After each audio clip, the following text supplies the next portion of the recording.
Next chapter biology का देखते हैं प्रजनन तंत्र यानी कि रिप्रोडक्टिव सिस्टम। ठीक है, तो देखो जनन कोची होता है तो प्रजनन तंत्र को ही जनन तंत्र कहते हैं। तो जनन कोची होता है तो देखो सभी जीव अपने जैसा संतान उत्पन्न करने की क्षमता होती है। सभी जीव में अपने जैसा संतान उत्पन्न करने की क्षमता होती है, जिसे को क्या कहते हैं तो जनन कहा जाता है। ठीक है, और जनन तंत्र कोची होता है तो जनन में भाग लेने वाले सभी अंग को अगर एक साथ मिला देंगे तो उसको क्या कहेंगे जनन तंत्र कहेंगे। ठीक है, जनन कई प्रकार के होता है, दो प्रकार का होता है, एगो अलैंगिक जनन होता है, एगो लैंगिक जनन होता है। तो जो अलैंगिक जनन होता है उसको इंग्लिश में एसेक्सुअल बोलते हैं, अलैंगिक को एसेक्सुअल, अलैंगिक को सेक्सुअल, लैंगिक को सेक्सुअल। ठीक है, तो देखो दोनों में अंतर कुछ होता है। तो जो अलैंगिक जनन है, अलैंगिक का मतलब कुछ कि जिसमें लिंग की जरूरत ना पड़े, तो अलैंगिक में लिंग की आवश्यकता नहीं होती है, अलैंगिक जनन में लिंग की आवश्यकता होती है। ठीक है, अच्छा अलैंगिक जनन में कुछ होता है सेक्स ऑर्गन यानी कि जो जनन अंग है उसकी आवश्यकता नहीं होती है। अलैंगिक जनन में सेक्स ऑर्गन की आवश्यकता नहीं होती है, जबकि लैंगिक जनन में सेक्स ऑर्गन की आवश्यकता होती है। ठीक है, अच्छा अलैंगिक जनन देखो किसमें होता है, तब पेड़ पौधे में होता है ना। और लैंगिक जनन कुछ होता है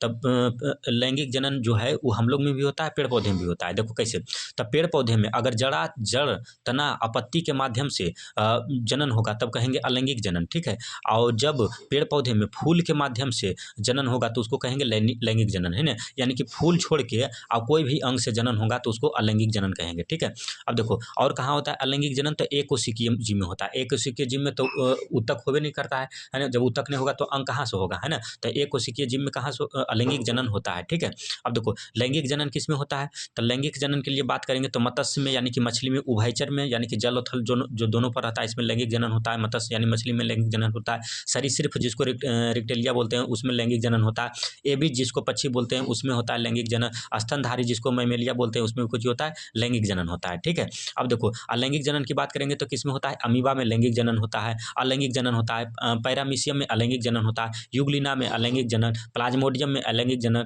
प्लेनेरिया में अलैंगिक जनन, हाइड्रा और ईस्ट में भी अलैंगिक जनन होता है। ठीक है, अब देखो अगर बात करेंगे चमगादड़ व्हेल और डॉल्फिन जो होता है, तो चमगादड़ जो है ना वो भी पक्षी नहीं है, चमगादड़ को चाहिए स्तनधारी है ना, मेमेलिया के अंदर ही आता है।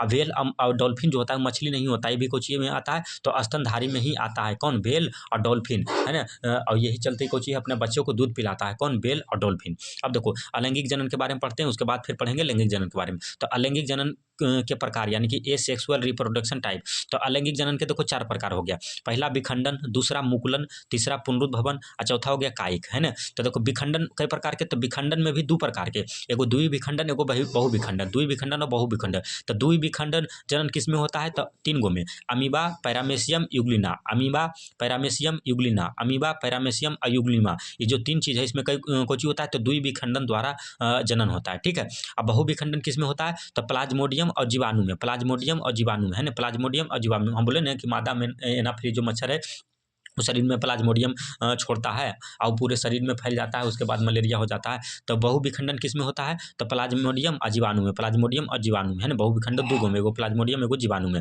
अब विखंडन द्विविखंडन 3 गो में, अमीबा, पैरामेसियम और यूग्लिना। ठीक है, अब देखो बात करेंगे मुकुलन, तो मुकुलन किस में होता है, तो हाइड्रा में और कोची में, ईस्ट में, हाइड्रा में और ईस्ट में। और हाइड्रा कोची है तो बहुकोशिकीय है ना। हाइड्रा में जो मुकुलन विधि द्वारा जनन होता है, हाइड्रा कोची है तो बहुकोशिकीय है, ईस्ट कोची है तो एक कोशिकीय है, ईस्ट कोची है तो एक कोशिकीय है। ईस्ट में भी कैसे, तो मुकुलन के द्वारा जनन होता है। देखो ई हो गया कोची, ये हाइड्रा हो गया। अब देखो ई जो इससे करके निकलल है यही धीरे धीरे अब बटल चल जाता है अंग, एगो नया बन जाता है, तो यही होता है मुकुलन। ठीक है, फिर हो जाता है पुनरुद्भवन। पुनरुद्भवन के मतलब कुछ होता है नया निर्माण, है ना, कि जैसे कोई अंग अगर कट जाएगा तो फिर से अपना निर्माण कर लेगा। जैसे छिपकली का पूछ कट जाता है तो फिर से नया पूछ हो जाता है ना। हम लोग का उंगली अगर बचपन उत्पन्न में कट जाता है तो उंगली फिर से बढ़ जाता है, तो इस सब कुछ हो गया पुनरुद्भवन। तो पुनरुद्भवन किस में होता है, तो हाइड्रा में होता है, प्लेन एरिया में होता है, हाइड्रा में प्लेन एरिया में। पुनरुद्भवन किस में होता है, हाइड्रा और प्लेन एरिया में। तो देखो हाइड्रा मुकुलन में भी हाइड्रा हो रहा था, पुनरुद्भवन में भी हाइड्रा आ रहा है। तो बोलता है कि कौन सा है जिसमें मुकुलन और पुनरुद्भवन दोनों द्वारा अलैंगिक जनन होता है, तो इसका आंसर कुछ हो गया हाइड्रा हो गया। ठीक है, फिर अगर कायिक जनन की बात करेंगे तो कायिक मतलब कुछ हो गया शरीर, है ना। तो जहां पर भी काया से अति होगा जनन होगा उसको बोलेंगे कायिक जनन। जैसे जड़ तना पत्ती, तो जड़ तना पत्ती इस सबसे जनन होगा तो इसको कुछ बोलेंगे कायिक जनन बोलेंगे। फूल से नहीं, अगर फूल से होगा तो लैंगिक हो जाएगा, है ना। तो जड़ तना पत्ती से हो जाएगा तो कुछ हो गया कायिक जनन हो जाएगा। अब देखो अमीबा के बारे में पढ़ते हैं वीवीआई, जो कि हर एक एग्जाम में पूछा जाता है। तो अमीबा को चाहिए तो एक कोशिकीय जीव है, अमीबा एक कोशिकीय जीव। अमीबा का आकार अनिश्चित होता है, यानी कि अमीबा का आकार जो है अनिश्चित होता है, यानी कि एक आकार नहीं रहता है। अच्छा, जनन कैसे करता है? तो अमीबा जो में अलैंगिक जनन होता है, और अलैंगिक जनन में भी कैसा? तो द्वि विखंडन। अलैंगिक जनन में भी कैसा? तो द्वि विखंडन होता है। ठीक है, अमीबा कैसा पोषण करता है? तो प्राणी समपोषी है। अमीबा जो है प्राणी समपोषी है।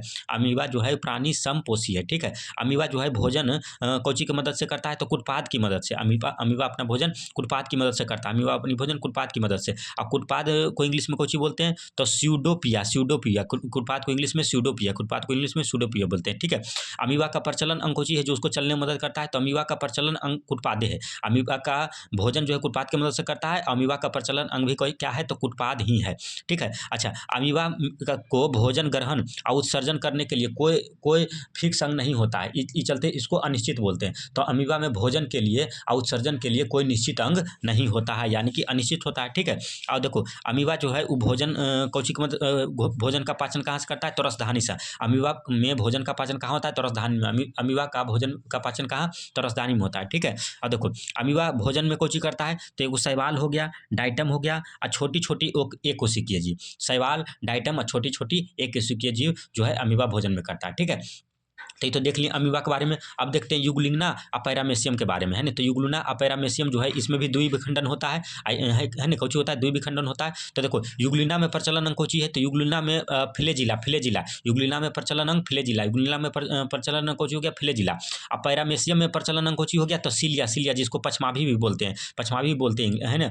तो पैरामेसियम में प्रचलन अंग कौची हो गया? सीलिया, जिसको पचमाभी बोलते हैं। ठीक है, युगलिना की बात करेंगे तो ई जो है इसका रंग हरा होता है। इस चलते सूर्य का प्रकाश मिलता है तो अपने से भोजन बना लेता है, नहीं मिलता है तो दूसरा से भी भोजन छीन के खा लेता है। इस चलते युगलिना को स्वपोषी अपरपोषी के बीच के कड़ी कहते हैं, है ना। तो युगलिना को स्वपोषी अपरपोषी के बीच का कड़ी भी कहते हैं, है ना। अब देखो युगलिना और पैरामेसियम दोनों का आकार जो होता है निश्चित होता है, जबकि अमीबा का आकार कैसा था? तो अनिश्चित था। लेकिन युगलिना और पैरामेसियम का आकार कैसा होता है? तो निश्चित होता है। ठीक है, अब देखो अगर बात करेंगे कायिक जनन के लिए, तो कायिक जनन में हम कुछ कह रहे थे कि जड़ तना पत्ती से जहाँ भी होगा वो कुछ हो जाएगा तो कायिक प्रजनन हो गया। तो जैसे कुछ आलू में, गुलाब में, प्याज में, गन्ना में, ओल में, शकरकंद में, इस समय कुछ होता है तो कायिक जनन होता है। ठीक है, तो ये जो प्रजनन तंत्र का लैंगिक जनन था वो खत्म हो गया। इसके बाद जो है वो मानव जनन तंत्र स्टार्ट होगा जो कि लैंगिक जनन में आएगा।